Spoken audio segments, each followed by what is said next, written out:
गुरुदेव भगवान की जय। श्री मौनी बाबा भगवान की जय। आज की कथा में गजग्राह की कथा, भक्त पांडव की कथा, महर्षि मैत्रेय जी की कथा सुनाई जाएगी। एक बार चीन का सम्राट कन्फ्यूशियस के पास आया और बोला, मैं किसी महान आत्मा का साक्षात्कार करना चाहता हूँ। इस पर कन्फ्यूशियस ने कहा, सम्राट, आपके पास अपार वैभव है, लोग आपको पूजते हैं, आप तो स्वयं महान आत्मा हैं। सम्राट ने कहा, क्षमा करें, मैं ऐसा नहीं मानता। मैं वास्तविक महान आत्मा के दर्शन करना चाहता हूँ, इसलिए तो आपके पास आया हूँ। तब कन्फ्यूशियस के एक शिष्य ने कहा, सम्राट, आप कैसी बात कर रहे हैं? आप तो एक महान आत्मा के सामने खड़े हैं, फिर आपके समक्ष दुविधा कैसी? कन्फ्यूशियस से बढ़कर कोई और महान आत्मा है क्या? कन्फ्यूशियस मुस्कुराए और सम्राट से बोले, इसकी बातों पर मत जाइए। जब आपने ठान ही लिया है तो चलिए, आपको महान आत्मा के दर्शन करा दूं। कन्फ्यूशियस सम्राट को एक झोपड़ी के पास ले गए। उसके सामने एक बुढ़िया वृक्ष लगा रही थी। कन्फ्यूशियस ने पूछा, माता, आज तुम फिर पेड़ लगाने का प्रयत्न कर रही हो? तब अब तो मृत्यु निकट है, क्या तुम इसके फल खा पाओगी? वृद्धा ने कहा, इतना भी नहीं जानते? मैं मर जाऊंगी, लेकिन पूरी दुनिया तो नहीं मरेगी ना। मैं अपने बारे में नहीं सोचती, मेरे बाद की पीढ़ी इसके फल खाएगी। यह सुनते ही सम्राट ने कन्फ्यूशियस से कहा, मैं आपका आभारी हूँ, आपने मुझे महान आत्मा के दर्शन करा दिए। सदगुरुदेव भगवान की जय। मौनी बाबा रामा के यहाँ घुघरावली में रह रहे थे। अगले दिन सुबह इनको घुघरावली वाले रास्ते पर छोटी नहर पर बैठा एक बालक गाड़ी लेने गांव चले गए। इतने में ही घुघरावली की ओर से मौनी बाबा की गाड़ी आ गई। गुरुदेव आगे बैठे हुए थे और प्रमोद गाड़ी चला रहे थे। मौनी बाबा ने गाड़ी रुकवा ली और इनसे कहने लगे, तेरी तो हालत खराब हो गई है, उठा बैठा भी नहीं जा रहा है। बाबा ने प्रमोद से कहा, इसे गाड़ी में बैठा। प्रमोद ने इनको उठाकर गाड़ी में पीछे डाल दिया। मौनी बाबा बोले, डॉक्टर कोई भगवान है? अपने माँ बाप मरते हैं, उन्हें तो नहीं बचा पाते। हमारे संग चल। कर महात्मा कहते हैं कि भिक्षा की रोटी दवा होती है, भिक्षा की रोटी खाया कर। गुरुजी रामवीर सिंह को साथ ले गए। इन्होंने एक थैली में दवा, इंजेक्शन इत्यादि लिए हुए थे। खुर्जा से आगे निकल गए तो बाबा की नज़र इनकी थैली पर पड़ी। पूछने लगे, अरे कहाँ गठिया हो झोली में? इन्होंने बताया कि दवा है, जब ज़्यादा दर्द होता है तो इंजेक्शन लगवा लेते हैं। मौनी बाबा ने प्रमोद से कहा, गाड़ी रोक। प्रमोद ने गाड़ी साइड कर ली। बाबा ने प्रमोद से कहा कि गाड़ी रोक। प्रमोद ने गाड़ी को साइड कर लिया। बाबा ने इनसे कहा, इन्हें सबई फेंक दे। इन्होंने पूरी दवाई फेंक दी। फिर आगे चले और सब चंडौस पहुंच गए। डॉक्टर रेशम पाल सिंह के घर चाय नाश्ता आया। रामवीर सिंह ने न खाया। फिर खाना आया, इन्होंने उसे भी मना कर दिया, तबीयत ही नहीं थी खाने की। गुरुजी ने एक कटोरी मंगवाई और अपने खाने से ही थोड़ा थोड़ा निकाल कर कटोरी में मिलाकर इनको दिया। ले, भिक्षा की रोटी है, दवाई की तरह लगेगी, इन्हें खा। ये बोले, बाबा खाई न जाएगी। मौनी बाबा बोले, थोड़ी सी है, खा ले। तब इन्होंने खाया तो कुछ स्वस्थ महसूस किया। जब वापस आए तो मौनी बाबा बोले, एक काम किया कर, रोजाना हम 7 बजे घूमने जाते हैं, यहीं सड़क पर आ जाना, तुझे ले चलेंगे। रामवीर सिंह 7 बजे सड़क पर पहुंच जाते और इन्हें अपने साथ ले जाते। ठीक तो ये 3-4 दिन में ही हो गए। बाबा रोज भिक्षा की रोटी खिलाते। मौनी बाबा इन्हें 1 वर्ष तक बराबर साथ ले जाते रहे। अब इतने वर्ष बीत गए हैं, वह स्वस्थ हैं और पत्थरी का कोई भी कष्ट नहीं रह गया है। सदगुरुदेव भगवान की जय। द्रविड़ देश में पहले पांड्या राज्य के एक राजा थे, इंद्रद्युम्न। वे सदा भगवान के स्मरण, ध्यान, पूजन तथा नाम जप में ही लगे रहते थे। एक बार वे कुलाचल पर्वत पर मौन होकर वानप्रस्थ आश्रम स्वीकार करके श्रीहरि की अर्चा कर रहे थे। उसी समय वहां शिष्य के साथ अगस्त्य पधारे। राजा उस समय भगवान के पूजन में लगे थे, अतः न तो कुछ बोले और न उन्हें उठकर मुनि का सत्कार ही किया। अगस्त्य जी को इतना क्रोध आ गया, उन्होंने शाप देते हुए कहा, यह मूर्ख मतवाले हाथी की भांति बन गया है, ब्राह्मण का यह अपमान करता है, अतः इसे हाथी की योनि प्राप्त हो। शाप देकर अगस्त्य जी चले गए। उनके शाप के प्रभाव से शरीर छूटने पर राजा इंद्रद्युम्न क्षीर सागर के मध्य त्रिकूट पर्वत पर हाथी हुए। वे बड़े ही बलवान थे। उनके भय से वहां व्याघ्र सिंह भी गुफा में छिप जाते थे। एक बार वे गजराज अपने युद्ध के हाथियों और बच्चों के साथ वन में घूम रहे थे। धूप लगने पर जब प्यास लगी तब कमल की गंध सूंघते हुए वह सब युद्ध वहां के सरोवर में पहुंचा। वह सरोवर बहुत ही विशाल था, उसमें स्वच्छ जल भरा था, कमल खिले थे। सभी हाथियों ने जल पिया, स्नान किया और परस्पर सूंड में जल लेकर उछालते हुए जल क्रीड़ा करने लगे। उस सरोवर में महर्षि देवल के शाप से ग्राह होकर हुहू नामक गंधर्व रहता था। वह ग्राह जल क्रीड़ा करते हुए गजराज के पास चुपके से आया और पैर पकड़कर उन्हें जल में खींचने लगा। गजराज ने चिघाड़ मारी। दूसरे हाथियों ने भी सहारा देना चाहा, किंतु ग्राह बहुत बलवान था। दूसरे हाथी शीघ्र ही थक गए। कभी ग्राह जल की ओर खींच ले जाता और कभी गजराज उसे किनारे के पास खींच लाते। इस प्रकार बराबर दोनों एक दूसरे को खींचते रहे। गजराज में हजारों हाथियों के समान बल था, पर वह घटता जा रहा था। वे थकते जाते थे। ग्राह तो जल का ही प्राणी है, वह इनसे जल में बलवान पड़ता था। जब ग्राह के द्वारा खींचे जाते गजेंद्र बिल्कुल थक गए, उन्हें लगा कि अब डूब जाएंगे, तब उन्होंने भगवान की शरण लेने का निश्चय किया। पूर्व जन्म की आराधना के प्रभाव से उनकी बुद्धि भगवान में लगी। पास से एक कमल फूल तोड़कर सूंड में उठाकर वे भगवान की स्तुति करने लगे। जब कोई अत्यंत कातर होकर भगवान को पुकारता है, तब वे दयामय एक क्षण की देर भी नहीं करते। कातर कंठ से गजराज भगवान की स्तुति कर रहे थे। देवता भी उनके स्वर में स्वर मिलाकर भगवान का स्तमन कर रहे थे। उसी समय भगवान गरुड़ पर बैठे वहां प्रकट हुए।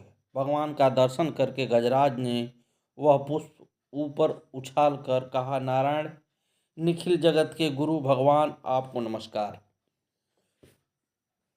आते ही भगवान ने एक हाथ से गजराज को ग्राह के सहित जल से निकालकर पृथ्वी पर रख दिया।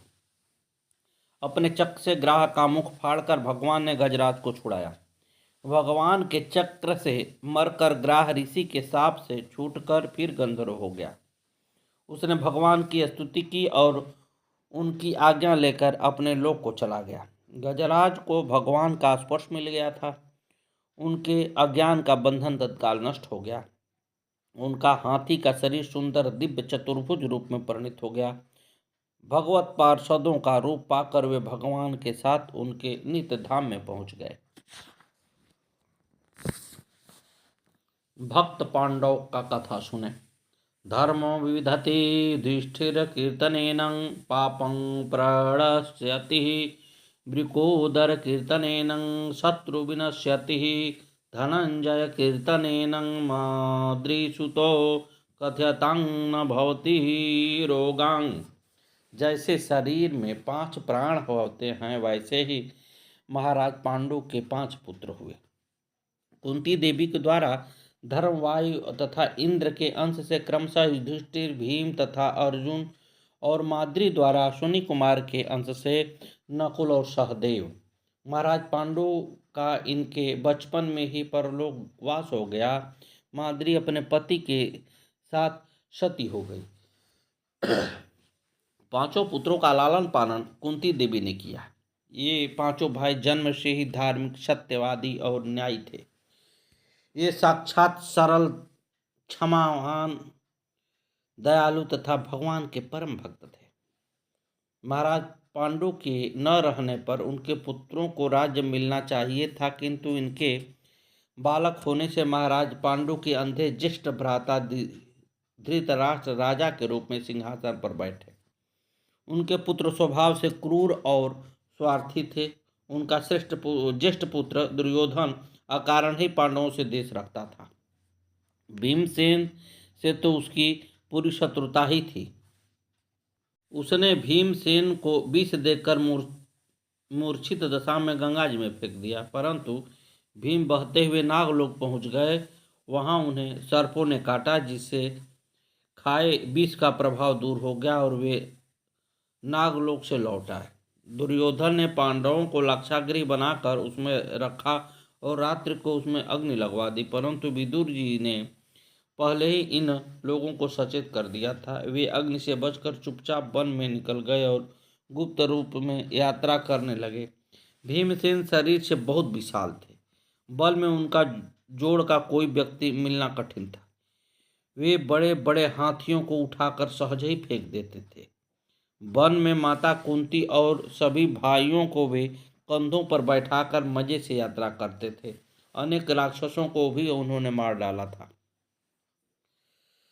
धनुर्विद्या में अर्जुन अद्वितीय थे। इसी वनवास में पांडव द्रुपद के यहाँ गए और स्वयंवर सभा में अर्जुन ने मत्स्यभेद करके द्रौपदी को प्राप्त किया। माता कुंती के वचन की रक्षा के लिए द्रौपदी पांचों भाइयों की पत्नी बनी। धृतराष्ट्र ने समाचार पाकर पांडवों को हस्तिनापुर बुलवा लिया और आधा राज्य दे दिया।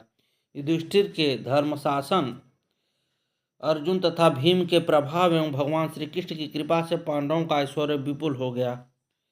युधिष्ठिर ने दिग्विजय करके राजसूय यज्ञ किया और वे राजेश्वर हो गए, परंतु युधिष्ठिर को इसका कोई अहंकार नहीं था। उन्होंने अपने भाइयों सहित भगवान श्री कृष्ण की अग्र पूजा की और उनके चरण पखारे।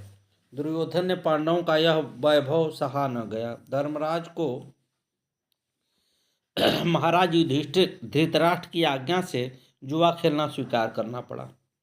जो में वो सब कुछ हारकर पांडव 12 वर्ष के लिए वन में चले गए। 1 वर्ष उन्होंने अज्ञातवास किया। यह अवधि समाप्त हो जाने पर भी जब दुर्योधन उनका राज्य लौटाने को राजी नहीं हुए, तब महाभारत हुआ। उस युद्ध में कौरव मारे गए। युधिष्ठिर सम्राट हुए। 36 वर्ष उन्होंने राज्य किया। इसके बाद जब पता लगा कि भगवान श्री कृष्ण परम धाम को पधार गए, तब पांडव भी अर्जुन के पौत्र परीक्षित को राज्य देकर सब कुछ छोड़कर हिमालय की ओर चले गए। वे भगवान में मन लगाकर महाप्रस्थान कर गए। भगवान श्री कृष्णचंद्र तो धर्म और भक्ति के साथ हैं। जहाँ धर्म वहीं श्री कृष्ण है और जहाँ कृष्ण है वहीं धर्म है। पांडवों में धर्मराज युधिष्ठिर साक्षात धर्मराज थे और भगवान के अनन्य भक्त थे। अर्जुन तो श्री कृष्ण के परम प्रिय सखा ही थे। भीमसेन श्याम सुंदर को बहुत मानते थे। भगवान भी उनसे बहुत हास परिहास कर लेते थे, किंतु कभी भी भीमसेन ने श्री कृष्ण के आदेश पर आपत्ति नहीं की। कोई युधिष्ठिर या श्री कृष्ण का अपमान करे या उन्हें तनिक भी सहन नहीं होता था। जब राजसूय यज्ञ में शिशुपाल श्याम सुंदर को अपशब्द कहने लगा, तब भीमसेन क्रोध से गदा लेकर उसे मारने के लिए उद्यत हुए थे। पांडवों की भक्ति की कोई क्या प्रशंसा करेगा। जिनके प्रेम के बस होकर स्वयं त्रिभुवननाथ द्वारकेश उनके दूत बने, सारथी बने और सब प्रकार से उनकी रक्षा करते रहे, उनके सौभाग्य की सीमा है। ऐसे ही पांडवों का भातृप्रेम भी अद्वितीय है। महाराज युधिष्ठिर अपने चारों भाइयों को प्राण के समान मानते थे और चारों भाई अपने बड़े भाई की ऐसी भक्ति करते थे जैसे वे उनके खरीदे हुए सेवक हों। युधिष्ठिर ने जुआ खेला, उसमें उनके दोष से चारों भाइयों को वनवास हुआ और अनेक प्रकार के कष्ट झेलने पड़े, पर बड़े भाई के प्रति पूज्य भाव उनके मन में ज्यों के त्यों बना रहा। छो बस भीम या अर्जुन आदि ने यदि कभी कोई कड़ी बात कह भी दी तो तत्काल उन्हें अपनी बात का इतना दुख हुआ कि वे प्राण तक देने को उद्यत हो गए। पांडवों के चरित्र में ध्यान देने योग्य बात यह है कि उनमें भीमसेन जैसे बली थे, अर्जुन जैसे अस्त्र शास्त्री अद्वितीय कुशल शूरवीर थे, नकुल सहदेव जैसे नीति निपुण एवं व्यवहार की कलाओं से चतुर थे, किंतु ये सब लोग धर्मराज युधिष्ठिर के ही बस में रहकर उन्होंने अनुकल किया। बल, विद्या, शस्त्र ज्ञान, कला, कौशल आदि सबकी सफलता धर्म की अधीनता स्वीकार करने में ही है। धर्मराज भी श्री कृष्णचंद्र को ही अपना सर्वस्व मानते थे। वे श्री कृष्ण की इच्छा के अनुसार ही चलते थे। भगवान में भक्ति होना, भगवान के प्रति संपूर्ण रूप से आत्मसमर्पण कर देना ही धर्म का लक्ष्य है। यही आत्मनिवेदन पांडवों में था और इसी से श्याम सुंदर उन्हीं के पक्ष में थे। पांडवों की विजय इसी धर्म तथा भक्ति से ही हुई थी।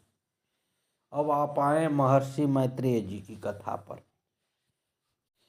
महर्षि मैत्रेय पुराण वक्ता ऋषि हैं। वे मित्र के पुत्र होने के कारण मैत्रेय कहलाए।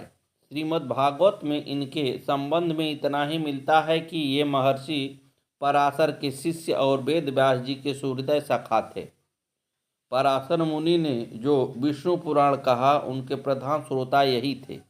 इन्होंने स्वयं कहा है, हे गुरुदेव, मैं आपसे ही संपूर्ण वेद, वेदांग और सकल धर्मशास्त्रों का क्रमशः अध्ययन किया है।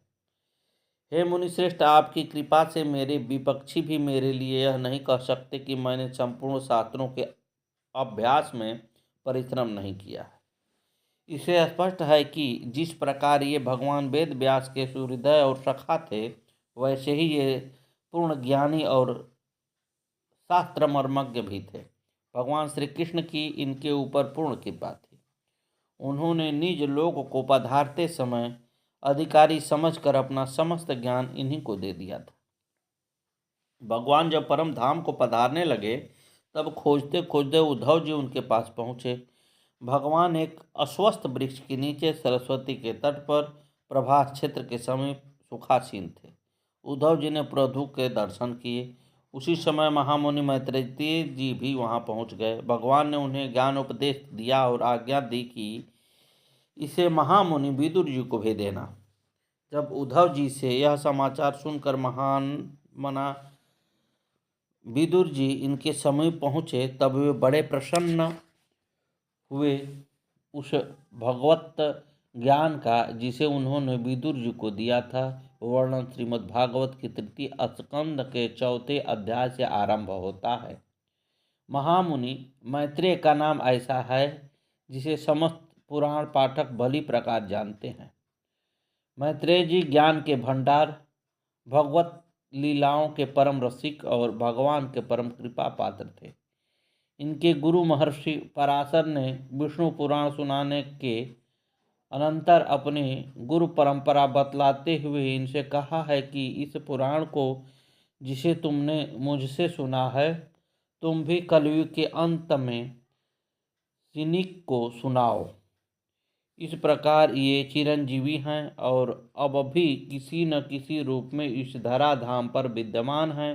भगवान की कथा महत्व बतलाते हुए कहते हैं, को नाम लोके पुरुषार्थ सारवीत पुरा कथानां भगवत कथा सुधाम आपीय कर्णांजलि भवाह महामहो विरज्यते बिना नरेतनम। संसार में पशुओं को छोड़कर अपने पुरुषार्थ का सार जानने वाला ऐसा कौन पुरुष होगा जो आगमन से छुड़ा देने वाली भगवान की प्राचीन कथाओं से किसी भी अमृतमयी कथा का अपने कर्णपुटों से एक बार पान करके फिर उनकी ओर से मन हटा लेगा। श्री प्रियादास जी ने मैत्रेय जी तथा चित्रकेतु आदि के संबंध में एक कवित लिखा है जो इस प्रकार है। कौखारव नाम खो बखान कियो नाम जो में मैत्रेय अभिराम ऋषि लानी लीजय बात में आज्ञा प्रभु दई जाहु विदुर है भक्त मेरो करो उपदेश रूप गुण गात गात में चित्रकेतु प्रेम केतु भगवत ख्यात जाते पलटो जन्म प्रतिकूल फल घात में अक्रूर आदि ध्रुव भय सब भक्त भूप उधर प्यारे न की ख्याति पात में। कवित्त में बताया गया है कि श्री नाभा जी ने गौखारव नाम से जिनका वर्णन किया है, ये परम श्रेष्ठ ऋषि मैत्रेय जी हैं। परम धाम जाने से पूर्व जब भगवान श्री कृष्ण उद्धव जी को उपदेश दे रहे थे, उस समय मैत्रेय जी भी वहीं उपस्थित थे। मैत्रेय जी को भगवान ने आज्ञा दी कि तुम जाओ और मेरे भक्त विदुर जी को मेरे द्वारा कथित ज्ञान भक्ति का उपदेश दो। जिससे मेरे रूप और गुण उनके रोम रोम में व्याप्त हो जाए। मैत्रेय और विदुर जी का संवाद श्रीमद् भागवत के 3 स्कंद में वर्णित है। प्रेम की ध्वजा फहराने वाले भक्त चित्रकेतु का चरित्र भी श्रीमद् भागवत में प्रसिद्ध है। शंकर जी का अपमान करने पर उन्हें दैत्योनि प्राप्त हुई, फिर भी उनकी भक्ति ज्यों की त्यों रही। अक्रूर जी और ध्रुव जी श्रेष्ठ भक्तराज हुए। उद्धव सरीखे भगवान के प्यारे भक्तों की कथा संसार में सर्वत्र प्रसिद्ध है। सद्गुरुदेव भगवान की जय। आगे की कथा कल।